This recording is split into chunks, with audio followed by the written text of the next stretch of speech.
I'm Shannon O'Hurley. My pronouns are she, her, and I am so grateful to be with you this day that love has made for all of us. So, last week, Shelley gave a beautiful talk called The Beauty of This Life. She spoke about tending to the garden of our soul, and she invited us to gently care for our soul, to notice any places where it might feel heavy, and to give ourselves permission to lay that down if we need to. In her talk, Shelley said, "Letting go isn't weak. Letting go is wisdom." I love that. She suggested that whatever it is we may be holding, we can give it to the divine, and Spirit will hold it for us while we rest and we renew. Such a beautiful, beautiful invitation. If you haven't seen that talk, I invite you into it.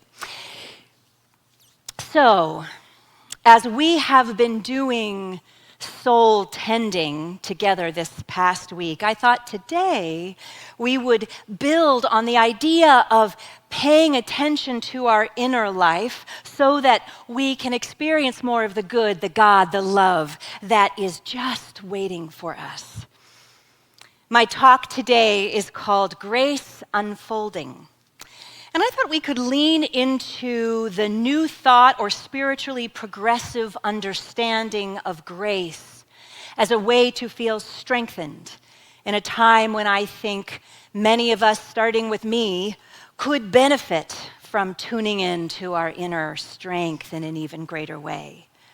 There's so much going on in our world right now that can make us feel weary.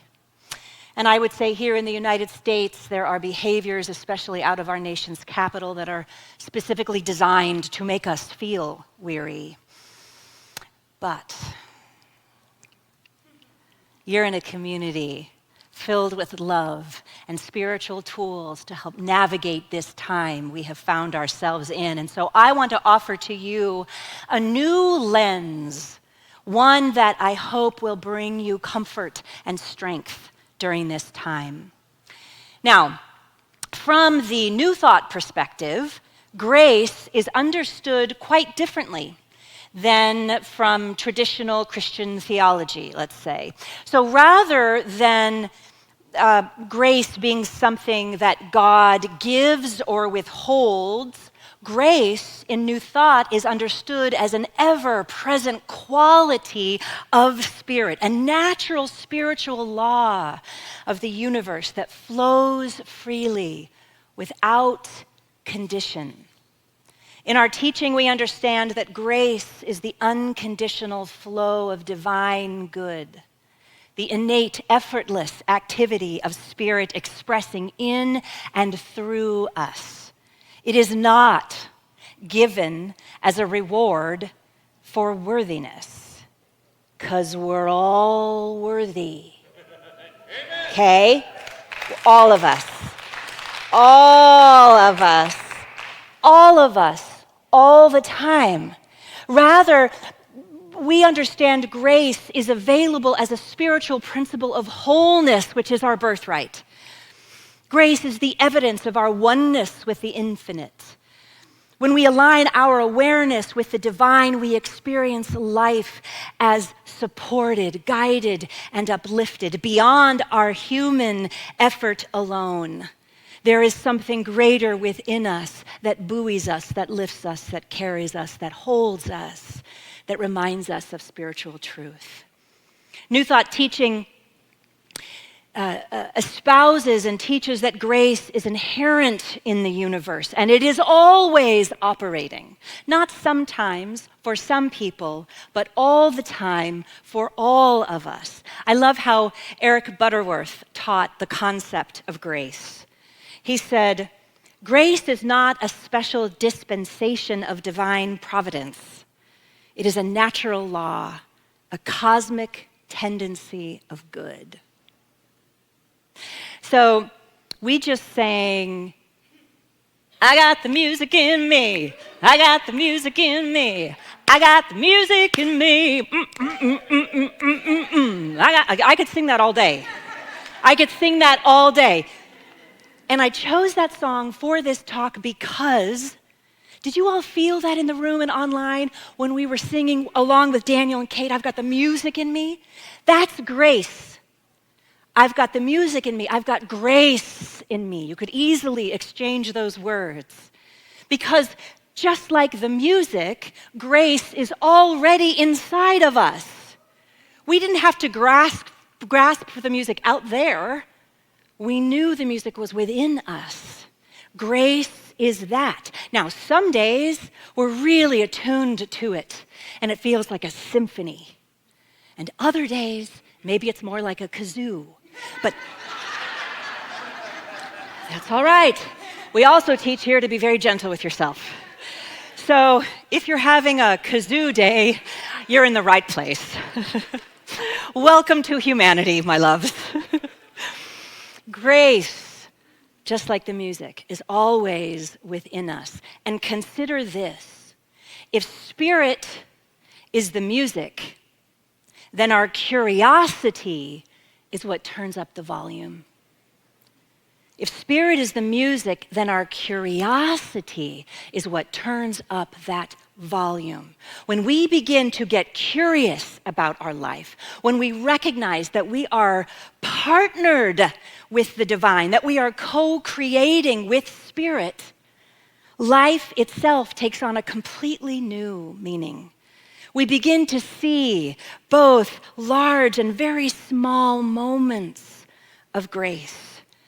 And we have a front row seat in real time to everyday miracles that unfold. And my loves, everyday miracles are unfolding breath by breath, by breath, by breath. Marianne Williamson reminds us, grace is not something you have to earn. Grace is the overflow of God's love, always available, if only we are willing to receive it. If only we are willing to receive it is the crucial piece there. The activity of love, of grace, is happening all of the time, but it requires us to get curious and to pay attention. And sometimes it shows up in the most surprising ways. One day, a Scottish scientist came back from vacation to his very messy lab. And he just happened to notice that on one of the petri dishes, where nothing should have been happening, he saw something that caught his eye. It was a bit of mold. Ooh. A bit of mold had gotten on the petri dish. And in the process of this, he saw what looked like to him a clear little halo where the bacteria was not growing. Now, most people would have just tossed that plate. I would have tossed that plate. But he got curious. He looked closer. That scientist was Alexander Fleming. He recognized the significance of that clear little halo, and the world got penicillin. He later said, "I did not invent penicillin. Nature did that. I only discovered it by accident." Accident? I would call that grace. I would call that grace. Now, grace doesn't always arrive with fanfare, and the discovery of antibiotics. Often, grace is the quiet alignment between a curious mind and a tiny opening on a regular old Tuesday. And moments of grace happen to you and me all the time. So I'd like to do a short process. It's just about 3-4 minutes to support you all to begin to notice grace working in your own life in real time. Are you open to this? Yes, okay, great. It's very simple. So I invite you to take a moment and close your eyes or simply turn within If you're more comfortable, you can have a soft gaze on a spot in front of you, lowered by a few feet. Let your breath be easy. Soften your forehead, your shoulders, your jaw, your belly. Just take another easy breath.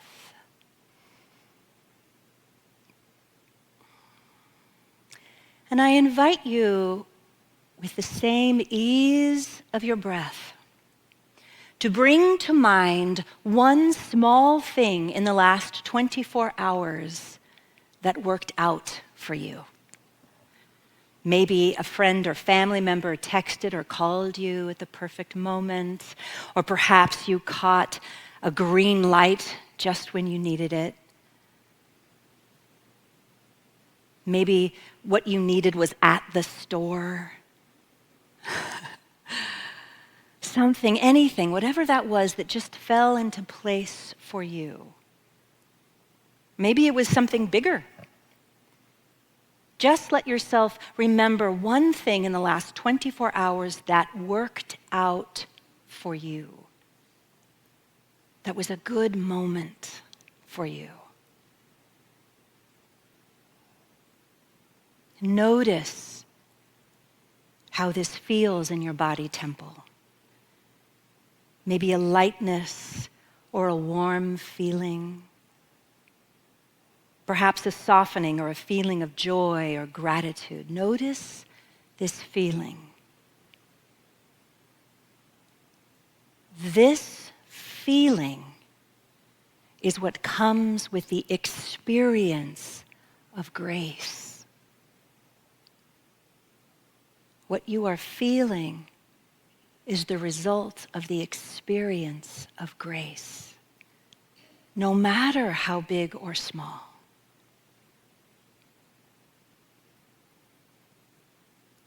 And now,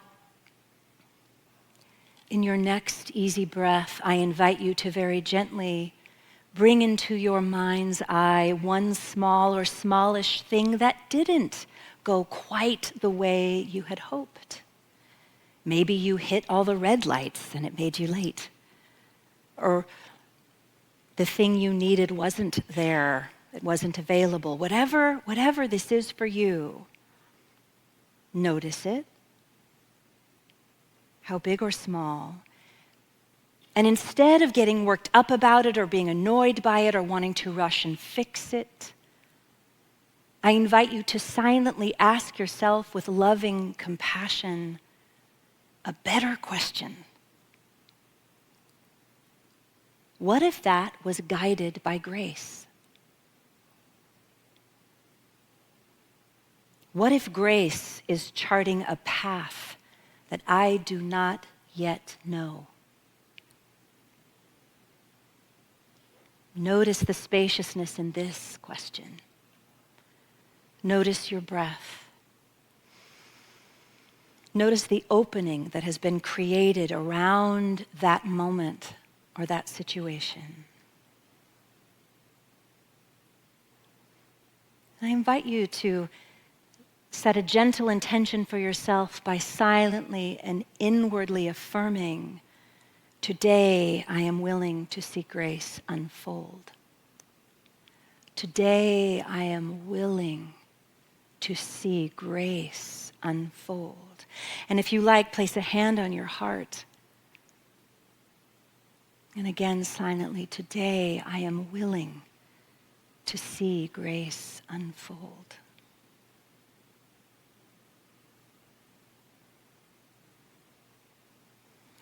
Let's take one more easy breath. And when you're ready, please open your eyes and return to the room. And know that you can use that spiritual tool anytime you may need to be reminded of the clear little halos happening all around you on your behalf. Another way that we can most clearly see grace at work is in groups of people who gather with the intention of learning, of spiritual growth, or to be of service. Just yesterday, I had the great honor of facilitating a mini retreat for our board of trustees and our stewardship team. And as we planned together for our upcoming pledge season, I watched grace unfold before my very eyes in real time. We laughed and we prayed and we brainstormed and shared in small groups and then brought the collective wisdom back to the circle. And out of that synergy came clarity and inspired ideas for our beautiful community here. It felt like I was watching Spirit in action. I was watching in real time grace flowing through the group of people. In the Christian Bible, in Matthew 18:20, it says, "For where 2 or 3 are gathered in my name," we would say in love or spirit, "I am there among them." When 2 or 3 are gathered in love or spirit, Source is among them. I see this grace every time I get the opportunity to teach. Right now, I'm teaching a class here, and it is not just the curriculum that transforms. It's the way people share their personal journeys, the stories that move everyone in the room. Grace unfolds through the participation of everyone there. That is the beauty of our spiritual community here at NTCSL. And you know, when I first found this teaching at a spiritual community down in Los Angeles many moons ago, I was a young pup back then. As a naturally somewhat introverted person, it took me a little while to feel like I belonged. You know, it's different for everyone, but what helped me to really finally feel like I belonged in that community were the classes, those sweet, deeply rich spaces where I could witness others grow as I leaned into my own growth. In those rooms, I found my people, I found my kindred spirits, many of whom I still carry in my heart to this very day. From Hinduism, in the ancient Maha Upanishad, it says, "The whole world is one family." That's ancient wisdom, thousands and thousands and thousands and thousands and thousands of years ago. The whole world is one family. There is also an extraordinary grace that unfolds when we begin to really live our lives from the absolute knowing that, as Mother Teresa said, we belong to each other.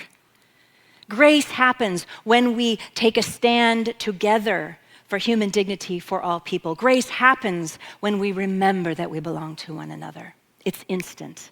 It is instant. And as a community dedicated to Spirit-led social activism, we here at NTCSL have stood and marched together several times now. And I have to tell you, each time we get to do that together, that holy work of putting love to our feet, the experience is extraordinary.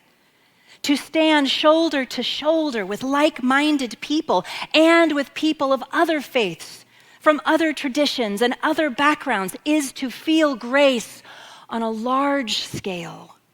There is something deeply healing and unifying and grace-filled when we literally get the opportunity to walk our talk together. Despite the very real, serious threat to our democracy right now and all that is going on with that, I want you to know that I see extraordinary grace happening in our country. The sheer number of people marching and standing together in solidarity every single week across this country is jaw-dropping.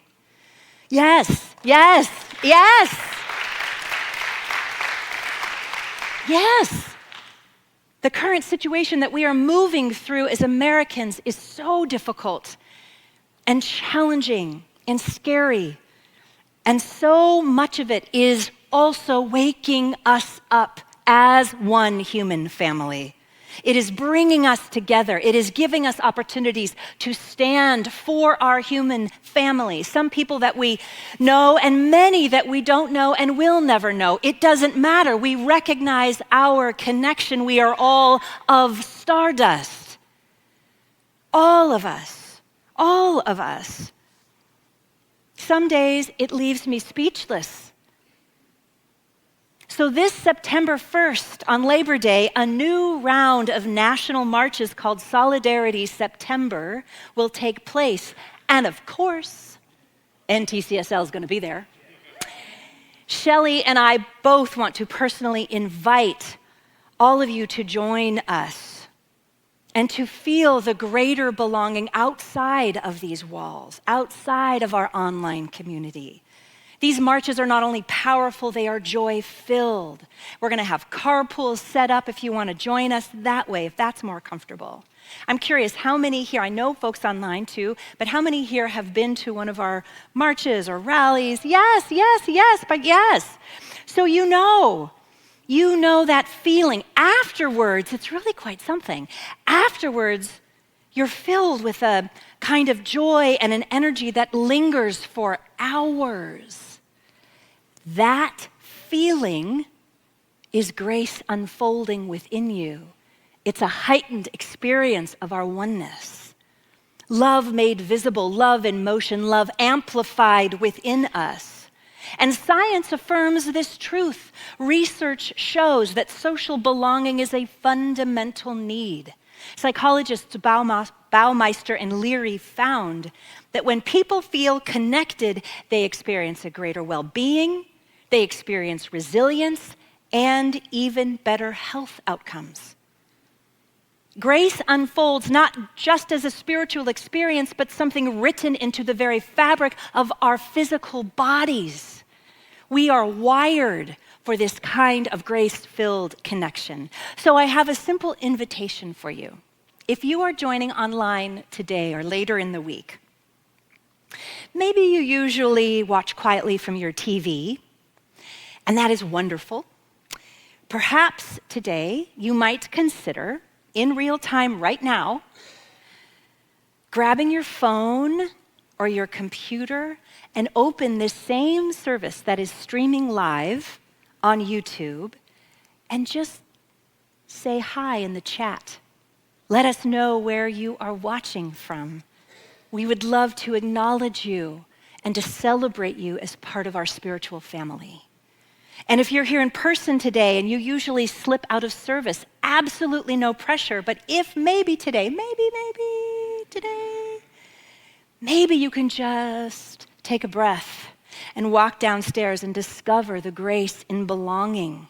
There are folks downstairs who will want to connect with you, who will want to just meet you and say, well, hi and welcome. And I fully get that this can be a big ask depending on your wiring. I totally get that. And I invite you to remember, it's just us. And we are such a safe place to land. And besides, there's a really lovely gift shop down there and very yummy nosh. Here's the thing, my friends. Here's the thing. When we get curious, we recognize daily grace within ourselves. And grace also has this tangible, glorious way of unfolding in small and large groups of people as well. But it begins with one small, and for many of us, courageous, I get it, step towards connection. Connection with yourself, your inner life, and connection with others. So the invitation this week, the first thing, just like Alexander Fleming, look for the clear little halos. Even the smallest surprising moments, my loves, life is always leaving us little halos, small openings of grace in the middle of what looks messy. They are everywhere. They're everywhere if we can get curious and pay attention. That will support you during this time we are living through. The second thing, when something doesn't go your way, I invite you to ask the better question. Swap out, why is this happening to me, for how am I being guided by grace in this moment? What if grace is charting a path I do not yet know? Flip that and watch what happens. And finally, I invite you to just take one small step towards greater connection with others. Whether it's downstairs or online, maybe it's midweek, you reach out to someone. Remember, grace always unfolds in relationships, especially in relationships with your kindred spirits. It's easiest that way.